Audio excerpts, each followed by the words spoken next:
Hello and welcome to Neighborhood Update. February is Black History Month, a time when we commemorate, celebrate, educate on the great achievements of Black Americans, achievements that date back to the forming of America. In doing so, there is a city that stands tall among the rest, and that is historic New Bedford. Since the 18th century, the presence and contributions of Black Americans in New Bedford have been significant. Their contributions are embedded in the landmarks of this city. They are found in the sculptures of Paul Cuffey, at one time considered the richest Black businessman in the world, Frederick Douglass, statesman, orator, abolitionist, writer, historic icon who walked the cobblestone streets of New Bedford.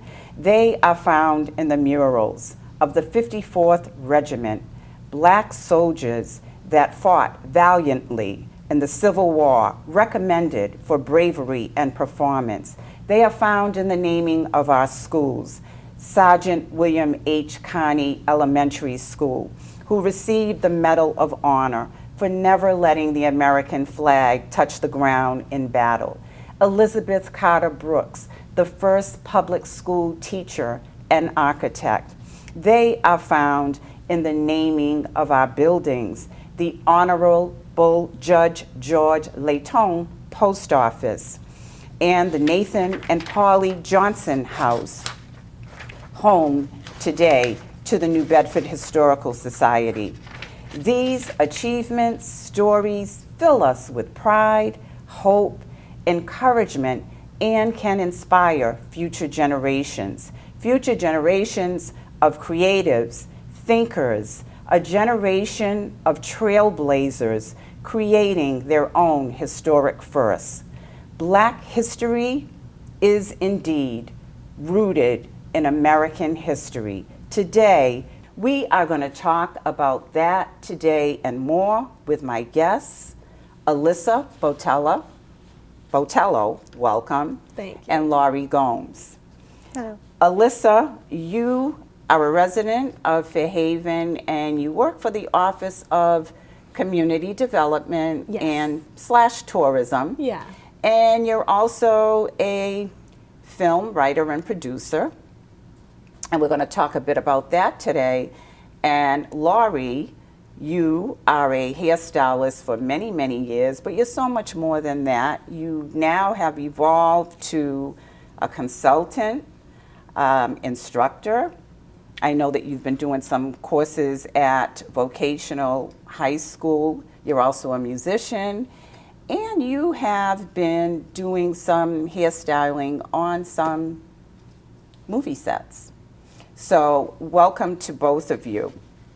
I had the opportunity of seeing the film screening of your first film, Sweet Freedom, and it was absolutely wonderful.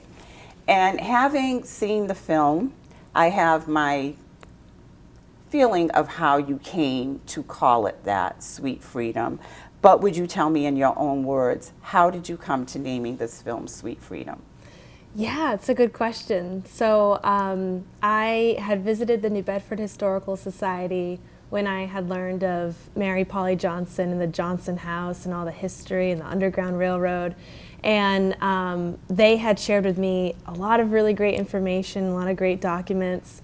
And in one of them, it was talking about Mary Polly Johnson, who had started her own business as a confectioner. She was really well known for all the sweets and everything that she was doing with catering and just elevating get-togethers and including people who were getting together for the abolitionist cause. And on top of that, she also was housing people escaping slavery. So she was active on the Underground Railroad. And one of the documents had said something about her providing sweet freedom, kind of that double entendre. And I went, whoa, that is, that just pops Perfect. Right out at you. It was just perfect. It was meant to be. Yeah. How long did this project take from inception to completion? Yeah, I had first learned about Polly and the Johnsons in August of 2022. And then it was a lot of research and writing until the following spring. And then pre-production, we shot for 5 days in November of 23. And then it was released for local screenings the following November. So all in all, about 2 years. Yeah. Okay, Laurie, I'm going to have you jump in.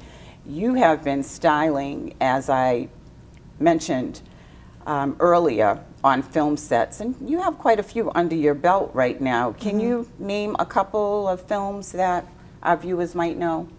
So in the teenage world, there's Moonrise Kingdom.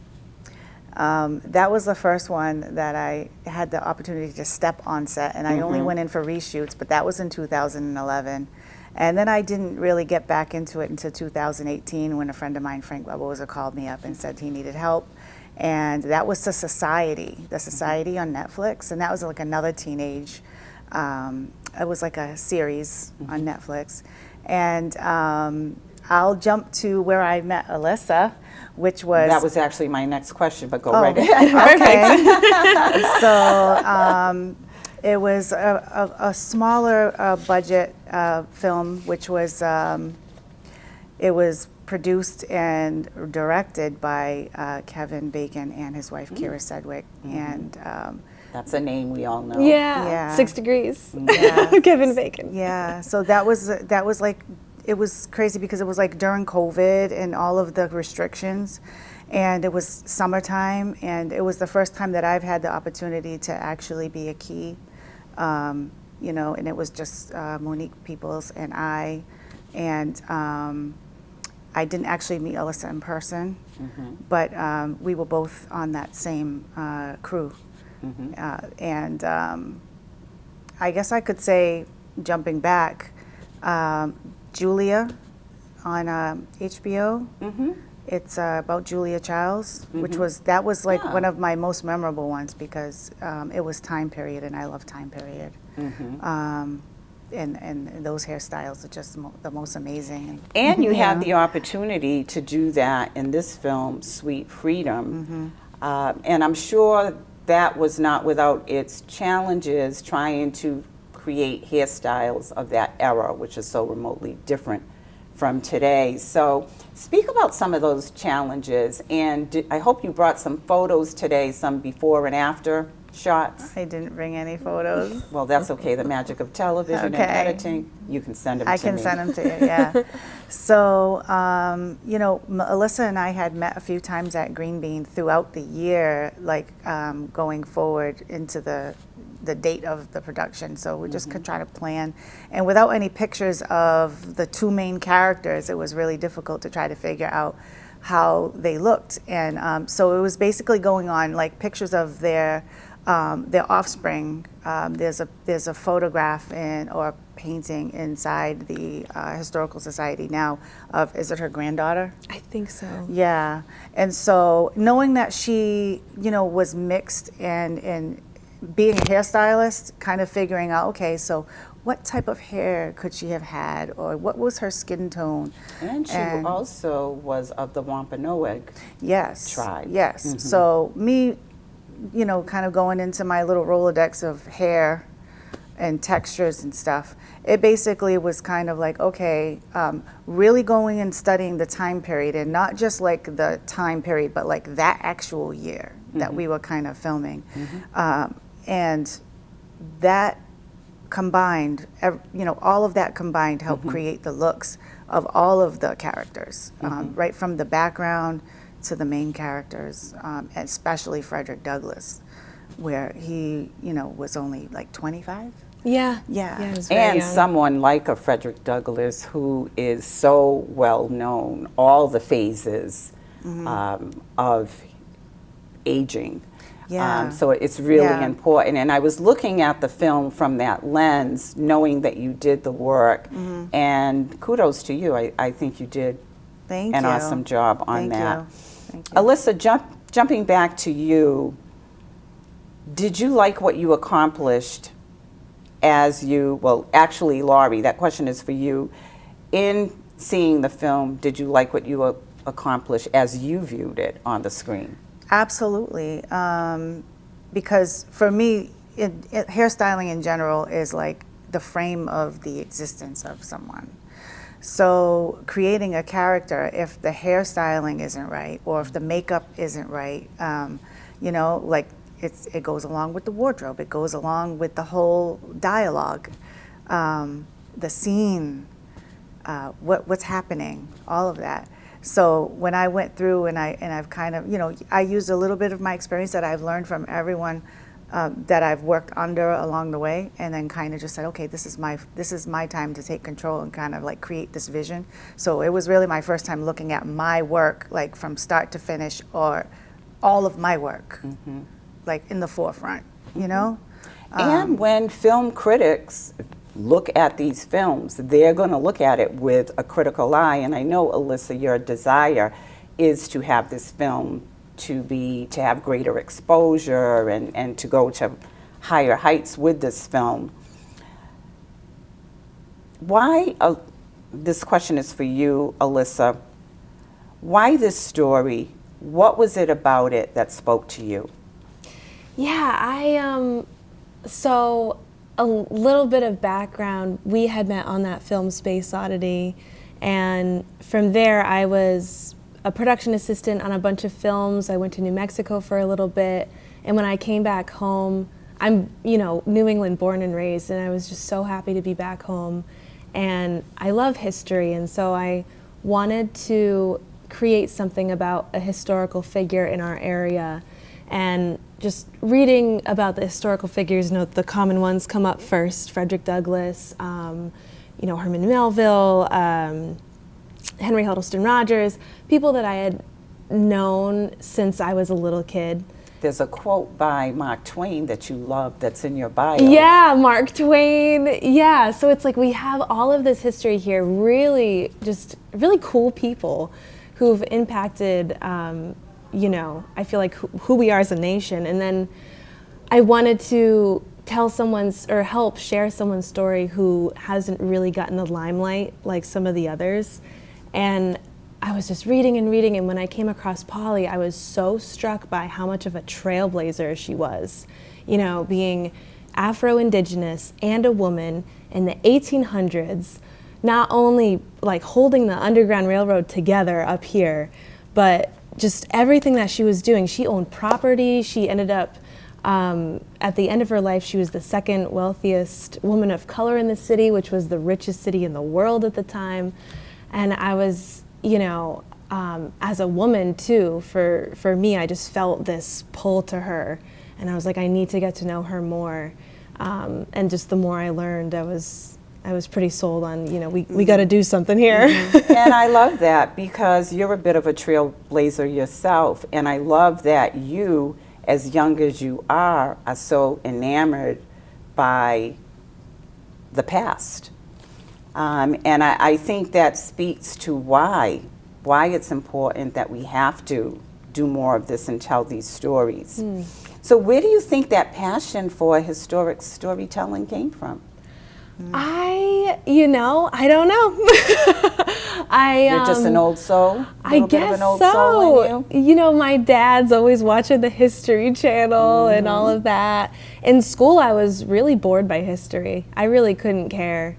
But interesting. I know. Interesting. I took theater. You know, I was a theater kid, and we did The Crucible, which I think is like a rite of passage for any theater kid. And that's maybe where it started, when you bring history to life and you're inhabiting characters and it's real. You know, they're not just writings on a paper. These are real people. Yeah. Look at Hamilton, right? Yeah, exactly. How they took something, an old story, but made it so current. Yeah. Yeah. So. Yes, exactly. That's probably why. Yeah. What have you learned?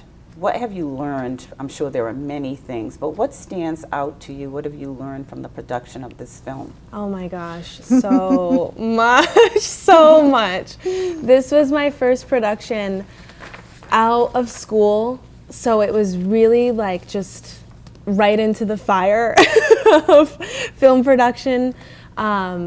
raising money. That was something I'd never done before. It was grant-funded film, a large crowdfunding campaign, working with different department heads who I'd never worked with before. I mean, we were practically strangers before we started working together. So just putting together a team and expanding a team,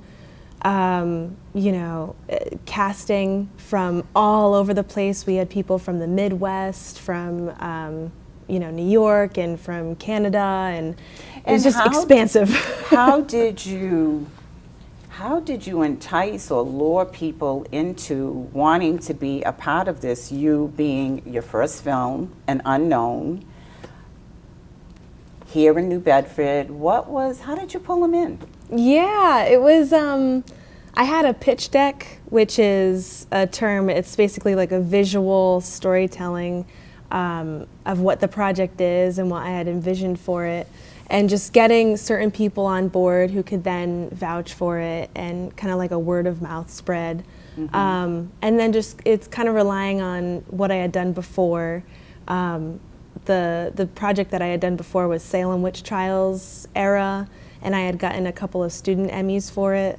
So I was really relying on that kind of, clout to be like, I know what I'm doing, and I promise it'll be good, and we're gonna have a lot of fun doing it. Well, you're really professional too. Oh, thank you. I have to say. Can I just jump in? Yeah, of course. So, like, when Alyssa and I had met on Space Oddity, we only spoke over the phone and via email. And we had a brief conversation where she noticed that I was from the area where she lived, so we knew. That was the link. We made that connection. So, like, going a year later, when she sent me a message on LinkedIn, she had my number, she had my email, she could have contacted me that way, but she went on LinkedIn and reached out to me that way, and I just happened to check it, which I never do. And I checked it, and it was like, okay, it was meant for me to check this email this day, and I called her right away. I would have never known, being on her production, that she was fresh out of school. Me having been on quite a few sets before I met her, I had enough insight on what it's supposed to be like. And so, with her not having all of that, she's coming out post-COVID. She's jumping in, not even when it was like what it was. Do you know what I mean? And I could say that I felt like it was just like every set I've ever been on, even better. It was professional. Everybody got along. There was like no cattiness. Which can happen. Yeah. So once she did reel the people in, they all discussed amongst each other. I heard it all day, every day, like how happy they were to work with her. Which is important, because I'm sure you don't want chaos on the set, and time is money. Yeah. Right? I heard you in the film screening, you were saying how fast the costs start to increase beyond what you can even imagine. Yeah, absolutely. So how much did this film end up? What was the... Yeah, it was about $55,000, and before that I had only done $2,000-$3,000 projects, so it was a lot. So, in the film, in the world of film, reviews are critically important. What have the reviews been like on the film? Yeah, they've been really great. I think the Q&A sessions have been my favorite part, because you get to hear what people think and the questions they have, and about the history and the film production itself and all that, and it's been well received. I think my favorite moment was the descendants of Polly Johnson in the Pecasset Wampanoag tribe. They had expressed at the Freetown screening that you really captured the essence of Polly. And that, to me, I think will stay with me forever. I mean, that's just an insane, it's everything that I wanted. So. That's everything, because that really was your focal point. Yeah. How about the woman that contacted me, that I sent you a message from her on Facebook, where she saw all of the posts, and then she commented and said that way back in the day here in New Bedford, she used to play Polly when they would do the tours. and she looked like the character. Like her natural look was like the character that we Yes. created. And so it was kind of like, okay, someone else had the same idea before this. Like, so I think we nailed it as far as, you know, who Polly was and how she appeared. Yeah, that was crazy. Because Yeah. we didn't know this woman who used to play her in these tours, and Yeah. she looked just like the lead, and it was, She kind of resembled her. There's some It was wild so stuff that's crazy. happened. Yeah. There are some who are advocating for not sharing stories of the past, particularly those that have to do with slavery or genocide, or promoting the various cultures within our schools. There's a move to not do this. As a storyteller, what do you say to that? Oh, well, I think we learn from our history. And these are people who have built our nation to what it is today. And if we're not learning from them, then what are we doing? Right, You know? right. Like, there are heroes of the past that we need to learn from, you know, to continue becoming better and just honoring, you know, everything that we've become. It's like... And it took a long time to get these things into our schools. I went to Elizabeth Carter Brooks Elementary, and I saw her picture forever and didn't know who she was.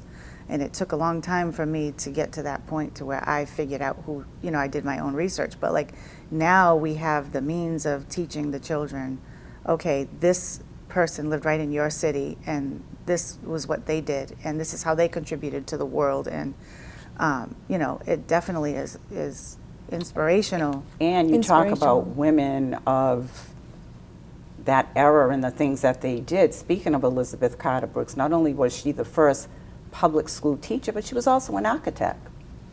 And a lot of people don't know of that. So it is important because it inspires future generations. This is for you, Alyssa, as we've identified. This is your first film, and pardon the pun, but it will always be the sweetest. Are there other stories that you want to tell? Yeah, absolutely. That come to mind? Yeah, absolutely. There's so much, it's like overwhelming, you know, it's like so many stories, not enough time. And one of the projects that I had done, a short film in college, Salem Witch Trials era, I'm working on expanding that into a feature. And I had workshopped it a bit at a writer's retreat in France, which was really exciting. So I'm working on that. And then there's this other project that I'm working on in the World War I time period that connects our area to the Azores. So a cross-cultural project that is in the works, yeah. And so where do you find the time to do this? Because I know you've got a pretty important day job. And so how do you find time to write and to create? Yeah, that's a great question. It's probably in the mind all the time, right? Yeah, definitely. And just, you know, trying to set aside time every day. Yeah, just the to-do list and passion. And that too, yeah. You know? Yeah. Yeah, I feel the best when I'm writing and working on stuff. I'm sure you feel the same way. When you've got a creative project, it's like life is better. Yeah. I mean, everything I've done in my life has come from a creative standpoint, so I don't even know anything else. I don't think I could do anything else. Yeah. Laurie, how has your collaboration with Alyssa, you talked about being on the set and the things that you've observed, how has it impacted you? In what way, the collaboration? The collaboration with Alyssa, I mean, for one, I learned a lot.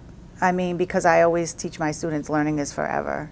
And so having the patience to go through the process and then, you know, listen to what other people have to say and what their vision is and then give your input and all of that, like, I would say working with others gives you like the most satisfaction in the end when you all can look at each other and be like, we did this. And I'm sure as an artist, for you, always thinking of the next project or whatever, it probably made you think of something maybe that you have on the back burner that you're thinking, you know, I need to get on this. Yeah, absolutely. Yeah. What did you, Alyssa, uncover in the making of this film that you did not know that stands out in your mind above anything else? What did you learn that stands out? Boy, would you say film production or story history-wise? Story history. Story-wise. Oh my gosh. There's so much. I think one of the first things that comes to mind, because it was part of a Q&A when we had shown the film locally, was because I had learned it along the way, and then it just became part of my knowledge that I forgot that it was even a question, was in the film, a pretty big plot point is that we don't know if this family has actually been freed or not, if they're still legally slaves or if they're free. And part of the trouble with that, with the Johnsons, is that they had a very difficult time getting the paperwork necessary, the wills and testament, because that kind of paperwork was really kept away from Black people, which made life so much more difficult.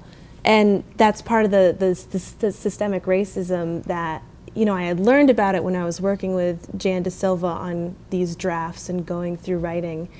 She's a Black historian in town. But yeah, it was one of those things that's like, you know, this Black family who was doing so much for the city, so prominent, even they were having difficulties getting the necessary paperwork that would basically tell them whether or not this family was free. Yeah, so just those little things along the way that all pile up.